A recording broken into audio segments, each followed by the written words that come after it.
Olá, nós somos estudantes do curso de Educação Física do IFBA e nesse podcast nós vamos abordar o tema metabolismo energético, exercícios aeróbicos e anaeróbicos. E para enriquecer nossa discussão, nós convidamos o professor Vitor Hugo, que é docente da Universidade Federal da Bahia, com formação na área de bioquímica, genética e bioinformática. Então, professor, seja muito bem-vindo. Obrigado pelo convite. Prazer é meu estar aqui ajudando na formação de vocês. Tudo bem. Agora a gente vamos iniciar com um bate-papo. Alguém quer começar com a pergunta? Eu quero sim. Eu sou Luciana, estudante também colega das meninas, enfim. Professor, boa noite. Boa O que noite. é exatamente o metabolismo energético e por que que ele é tão importante durante a prática de atividades físicas? O metabolismo energético é todo o conjunto das reações químicas que acontecem no organismo dos seres vivos, né? A gente chama de reações bioquímicas porque elas têm a característica de serem aceleradas, né, de serem catalisadas por enzimas, que são exatamente os componentes biológicos dessas reações. Então, o conjunto de todas essas reações, que são centenas de milhares, a gente chama de metabolismo, que é a transformação dessas substâncias no nosso organismo. O metabolismo energético, em especial, ele é mais direcionado para aquelas transformações para obtenção e transformação de energia. O nosso organismo ele é uma máquina, né, biológica feita para obter energia a partir dos alimentos, que são substâncias complexas. Então, o que a gente faz é transformar substâncias mais complexas, como proteínas, carboidratos e lipídios, em substâncias mais simples, como gás carbônico, água e amônia, né? No nosso caso, é ureia. E aí, nessa transformação, a gente consegue aproveitar a energia dessas substâncias, transformando elas em substâncias complexas, em outras substâncias mais simples e aproveitando essa energia. Muito Maravilha. legal. Boa noite, professor. Eu me chamo Boa Fabiana, noite. também sou colega das meninas.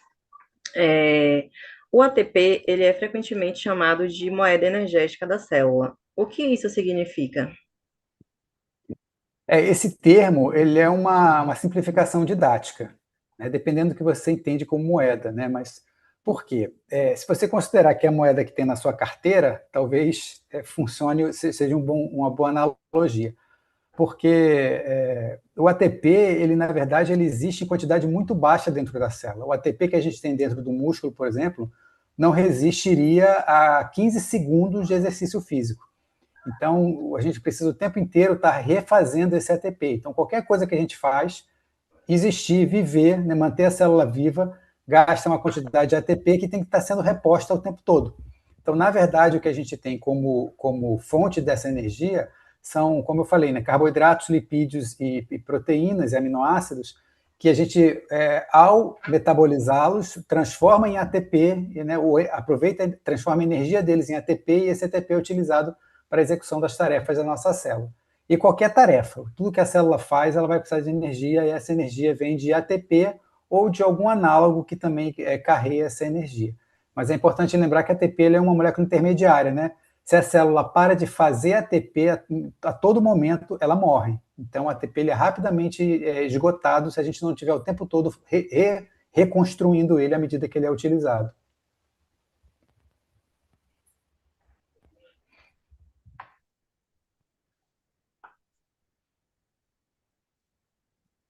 Boa Silvânia, noite, gostaria de fazer professor. alguma pergunta?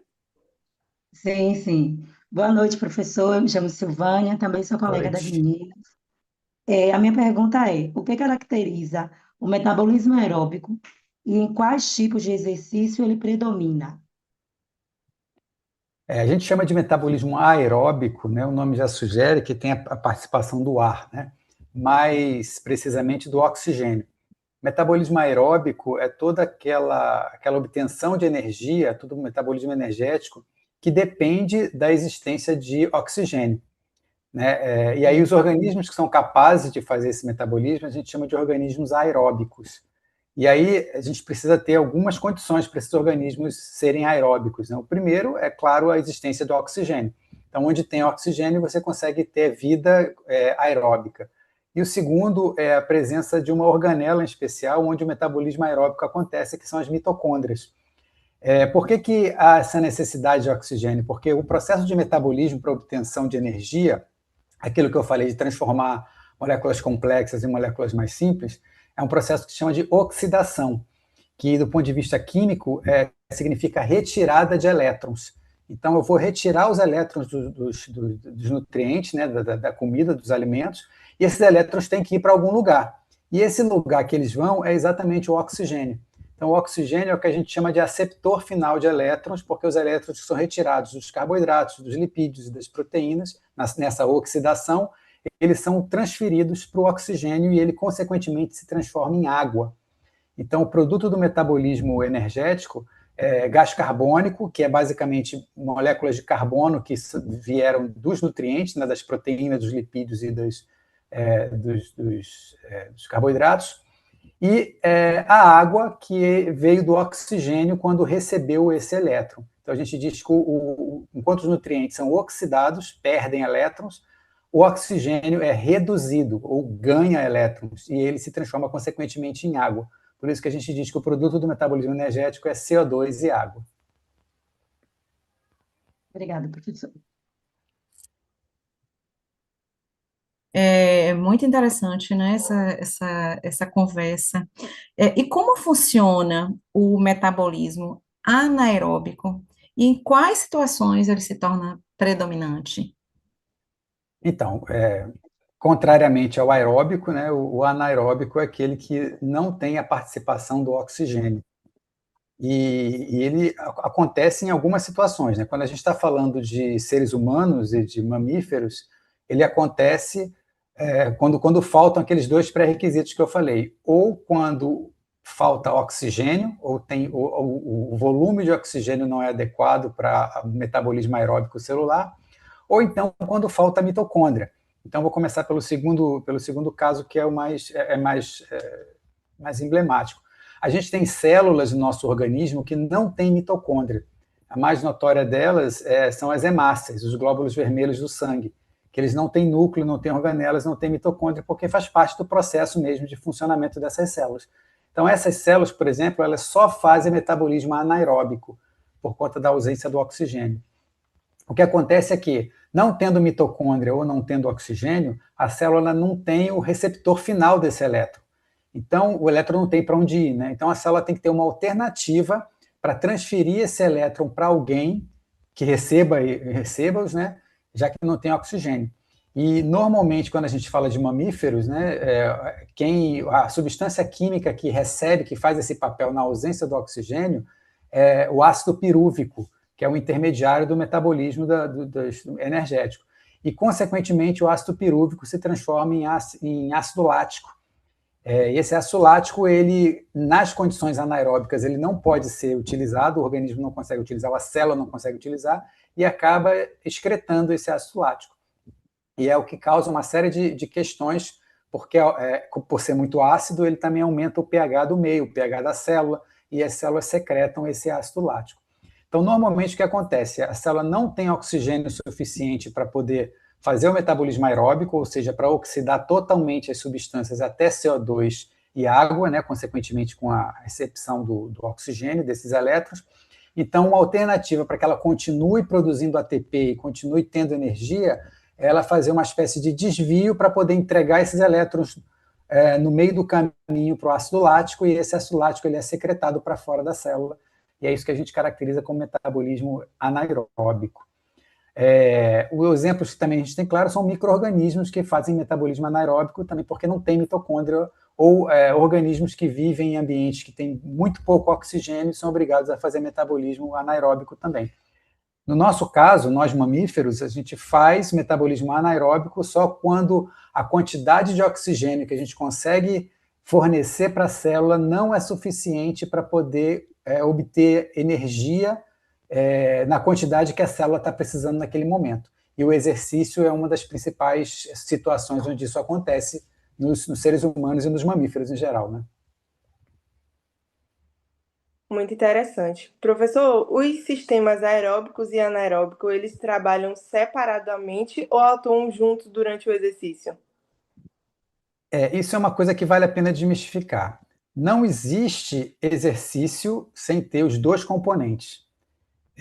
Primeiro porque, se a gente, como eu falei, né, a quantidade de ATP na célula é muito pequena, e se a gente dá um pulo muito alto para cima ou para frente, a gente já está fazendo exercício anaeróbico. O que a gente tem são tipos de exercícios onde prevalece o metabolismo aeróbico e tipos de exercício onde prevalece o metabolismo anaeróbico. Normalmente isso está relacionado com a capacidade cardiovascular da pessoa que está fazendo o exercício, ou do animal que está fazendo o exercício, e também da intensidade do exercício.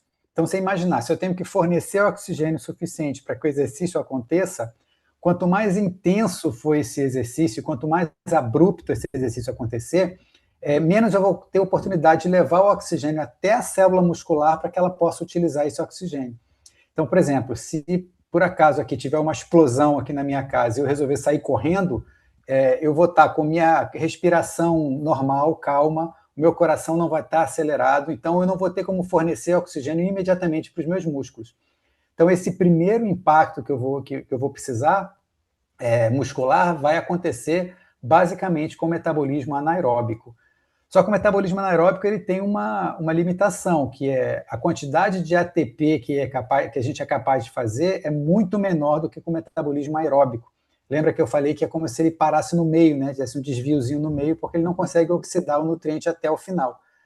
E aí a consequência disso é que eu não tendo ATP em grande quantidade, eu não consigo sustentar esse exercício. Por isso que todo exercício que é muito intenso, ele é de curta duração. Eu vou conseguir correr igual um louco, mas chegar aqui do outro lado da rua, já não vou conseguir manter a mesma velocidade de corrida. E aí, necessariamente, o meu corpo vai começar a reduzir o ritmo, a ponto de eu não conseguir mais correr e começar a ter que andar, né? O que eu estou fazendo ali? Eu estou trazendo o meu metabolismo de volta para um nível de exercício que seja adequado para a atividade aeróbica, ou seja, para a quantidade de oxigênio que eu estou levando para o meu músculo. Né? Eu estou levando pouco oxigênio, eu vou ter que fazer um exercício menos intenso de mais longa duração. Isso demonstra também a importância do aquecimento, né, na atividade física, porque quando você começa uma atividade física lentamente e vai acelerando essa atividade, você vai dando tempo para o seu coração, para os seus vasos sanguíneos, para o seu pulmão, aumentar as suas atividades para também conseguir aumentar o aporte de sangue e, consequentemente, de oxigênio para o músculo também. Então, todo exercício que ele tem muita intensidade, que ele tem muita isometria, né, onde você fica tensionado, ele vai sempre puxar mais para o anaeróbico, e todo exercício que for mais lento, tipo uma caminhada, ele vai puxar mais para o aeróbico. Todo exercício que tiver, aí a gente entra até um pouco na cinesiologia, que provavelmente vocês vão estudar mais para frente, todo exercício que tiver movimentos circulares, eles tendem a ser mais aeróbicos do que tiver movimentos de vai e vem, porque os movimentos de vai e vem sempre tem um momento onde ele tem uma isometria, né, onde você tem que parar, segurar seu movimento para voltar a fazer. Então, assim, isso é um conhecimento que vocês vão levar para outros aspectos do movimento, do exercício, que é bastante importante também. Muito bom, muito interessante. Para encerrarmos, uma última pergunta. Como o conhecimento desses sistemas energéticos auxilia o profissional de educação física? Então, eu já adiantei até um pouquinho, né, em relação a isso, né? Tem vários aspectos que a gente pode falar sobre isso. Eu acho que eu não vou conseguir lembrar de todos e falar todos no tempo que a gente tem. Mas se você imaginar que além do tipo de exercício, como a gente viu, né, da intensidade desse exercício, da duração, de como que o exercício evolui até se tornar mais intenso e depois evolui até se tornar um descanso novamente, tudo isso vai ter impacto na forma como o metabolismo é desenvolvido. Outra coisa também é como que a gente consegue adaptar o tipo de metabolismo, o tipo de exercício ao biotipo da pessoa, porque tem um aspecto interessante, é que a gente, apesar de todas as fibras musculares serem capazes de fazer tanto atividade aeróbica quanto atividade anaeróbica, a gente tem fibras que são mais ricas em mitocôndrias, consequentemente elas conseguem captar mais oxigênio e fazer mais atividade aeróbica, e outras fibras são chamadas de fibras vermelhas, né? E outros tipos de fibras que são mais pobres em mitocôndrias, são mais especializadas em atividade anaeróbica, são as fibras brancas.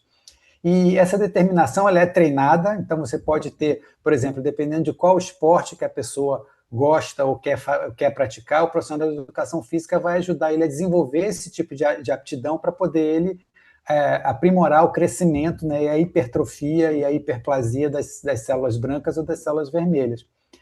E isso é determinado geneticamente também, então é possível que você consiga direcionar o seu aluno para qual tipo de atividade ele tem mais aptidão genética. Então, se ele tiver mais aptidão para as fibras brancas, né, normalmente essas fibras são mais volumosas, hipertrofiam mais, o atleta é mais musculoso, tende a ganhar mais músculo, enquanto que outros têm mais aptidão para atividades aeróbicas, as fibras vermelhas elas são menos volumosas, e aí você também vai ser capaz de conseguir dosar esse tipo de ajuste, né, com o seu atleta. Outra questão também que é importante é a ligação com a nutrição, né? Porque quando a gente treina uma atividade física, a gente não treina só o músculo, a gente treina o pulmão, a gente treina o coração, a gente treina o fígado, a gente treina o rim. Todos esses órgãos que não estão relacionados com o movimento, eles também são treinados, porque são eles que vão abastecer o músculo com os nutrientes que o músculo precisa. O exemplo que eu dei do ácido lático, por exemplo, quem é responsável por aproveitar essa energia que o ácido lático, que o músculo não consegue aproveitar e acaba transformando em ácido lático, é o fígado. Então, assim, nosso músculo, ele naquele momento, ele não vai conseguir utilizar aquela energia, porque ele está em metabolismo anaeróbico. Mas esse ácido lático vai cair no sangue, o fígado vai pegar esse ácido lático, vai transformar em glicose de novo e vai jogar de novo no sangue para que é para o músculo aproveitar isso no momento de repouso. Então, assim, existem várias conexões que a gente pode fazer e o importante é que vocês consigam, nas próximas disciplinas que vocês tiverem, nos próximos conteúdos que vocês tiverem, sempre lembrar dessas conexões e saber que vocês podem recorrer a esse tipo de raciocínio para poder entender melhor o que está acontecendo no organismo dos pacientes quando você estiver treinando eles, né? Muito bom. Muito obrigado, viu, professor? Muito obrigada Eu que pela sua agradeço. participação. Eu que agradeço, obrigado a vocês todos. Eu desejo muito boa sorte no trabalho de vocês e tudo de bom. Obrigada. Obrigada. Obrigada, professor.